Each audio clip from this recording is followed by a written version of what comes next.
Good morning. Good morning. Good morning. Today's August 31st, 2025. Let's make aspiration, set intention by saying the Four Immeasurables prayer. May all beings have happiness and the causes of happiness. May all beings be free from suffering and the causes of suffering. May all beings not be separated from the happiness that has never known suffering. May they rest in equanimity, free from attachment, anger, and aversion. Thanks for joining us this holiday weekend in the U.S. I'm going to read a quote by our teacher, Garchen Rinpoche. There is pure love and impure love. The difference lies in possessiveness or release. Pure love is the root of lasting happiness. Impure love creates only suffering. Impure love that is tainted by the ego and possessiveness leads to jealousy, then anger, and finally separation. Pure love, free from possessiveness, leads to harmony and peace and may even transform a negative companion. A relationship then becomes a bodhisattva activity.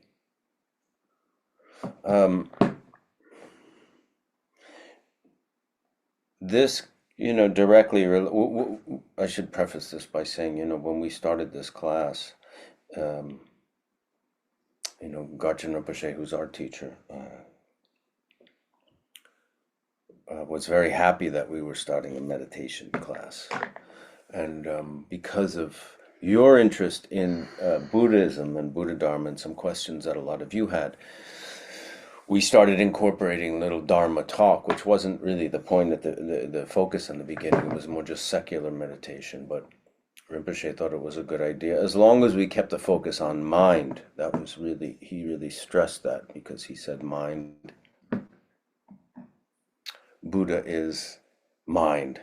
Buddha is not the name of a person, but it's mind, really, really referring to our essential nature, which is an enlightened nature, which is referring to that quote, free from all that possessiveness and free from really the focus on the I and the self being some separate, independent,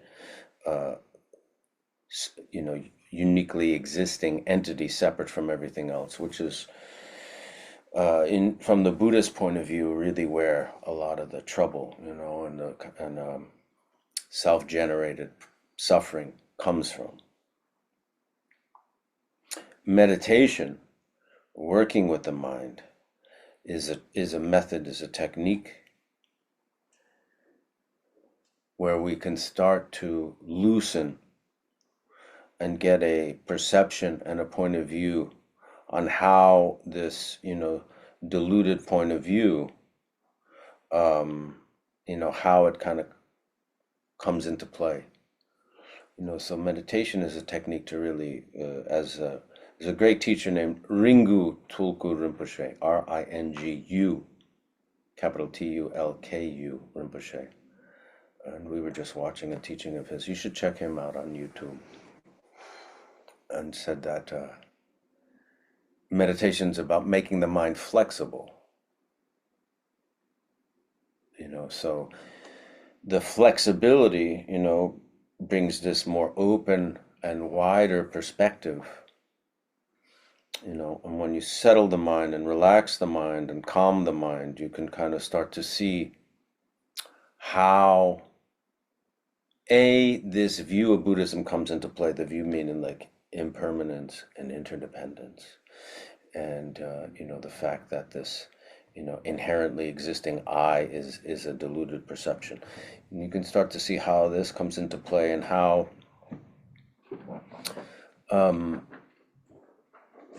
you can start to work with your mind in a way that's more aligned with this view. So you're not constantly acting out of a place of reflex and conditioned response that's about propping up this ego and the I, and we're not, when Rinpoche talks about impure love, pure love, we're not talking about bad and good. But what we're really talking about is this bigger picture, when in Buddhism, when they talk about this more, you know, this more ultimate sense of ultimate reality and ultimate the way things exist on an ultimate nature is impermanent, is completely interdependent, is without this separately existing, inherently existing I. We're not talking about bad or good or wrong or right. We're talking about, really understanding the nature of reality and the nature of our own mind and our own real essence. It's important really to make that distinction, you know. And it's not also about making the ego, it's wrong to, someone wrote last week, and it was a question we didn't get to, and said, I identify as an athlete, right? Um, is that wrong, or is that, and it's, there's nothing wrong with being an athlete, right? There's nothing wrong with being, this is what I do, this is what I train in, this is, something that's at this point in time part of my identity. you know it it's not about like renouncing everything we are to be some spiritual being. That's really not the point.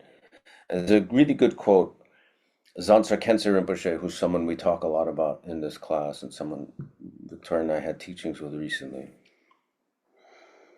He was an advisor on this movie Little Buddha that was directed by Bernardo Bertolucci. And Bernardo Bertolucci, I don't know if he was a Buddhist or was just really interested in Buddhism, but anyway, he asked Zanzar Khyentse Rinpoche, he said, I'm an artist and I'm Italian and I'm very passionate about my work and about my art, and do I have to, give these things up to be a Buddhist? Because, in Buddhism, they talk a lot about renunciation of samsara and, you know, not kind of just identifying completely with this I and the ego. And Rinpoche said something that really struck me, especially someone who works in the arts and identifies much with being an artist. Like this person who wrote in talks about identifying as an athlete. And Rinpoche said something really fascinating. He said, you can keep your passion, you just can't keep yourself. Right? We have to really think about that. What does that mean, right? So it's like you can keep your passion, which means, being an artist, being an athlete, and being being passionate about that is okay. If at the same time we understand this bigger picture that we are, that we exist in an interconnected, interdependent way with all other sentient beings, and that our existence is impermanent, and that this point of view of this, self, independently existing self, inherently existing on its own, is a delusion. And that I thought was very interesting. I think it was Chogyam Trungpa Rinpoche said, his goal as a teacher was to create an enlightened society. And he said, we need enlightened doctors and enlightened lawyers and enlightened presidents and enlightened mayors and enlightened, police and enlightened artists.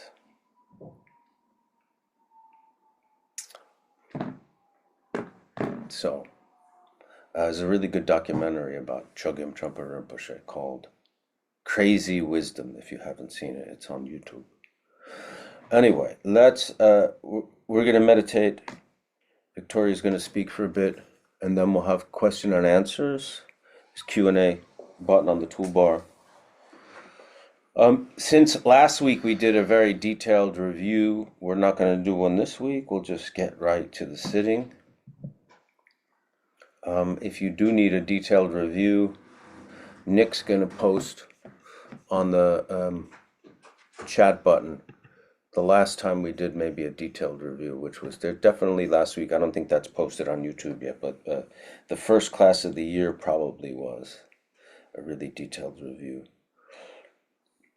But we don't do that every week because a lot of you are repeat, returning customers. So we don't want to keep going over the same thing all the time. So let's get to our practice. Take our posture. We're sitting cross-legged on the floor or in a chair, hips aligned or above the knees, back straight, head tilted kind of at the angle of following the bridge of the nose, gaze resting lightly, shoulders relaxed but upright, gaze resting lightly on whatever's in front of it, hands resting on our laps or on our knees. Just relax and let go of tension. Breathing through the nose, mouth closed, teeth slightly apart, tongue resting with the teeth meet the roof of the mouth. Natural breath. And we begin.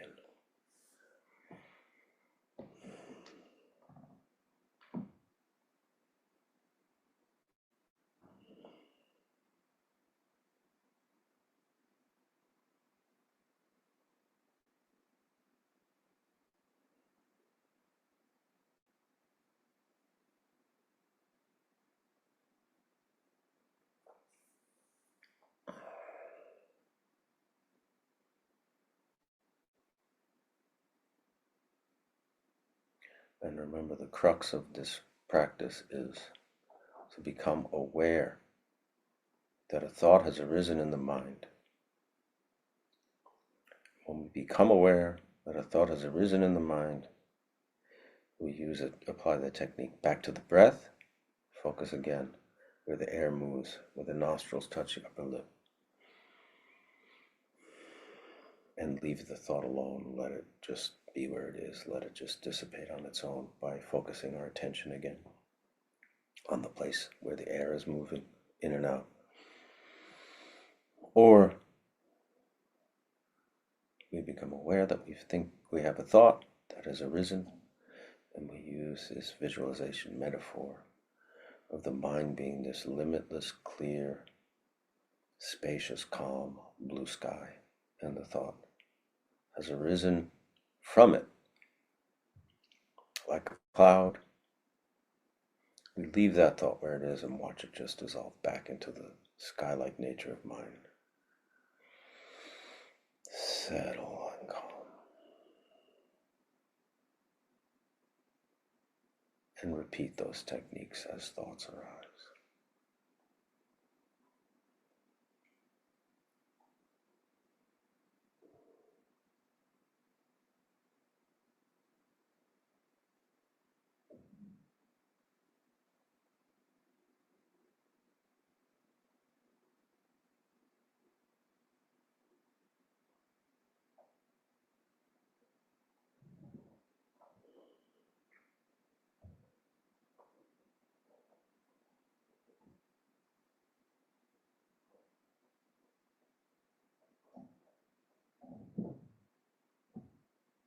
Back to the breath.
I'm aware a thought has arisen.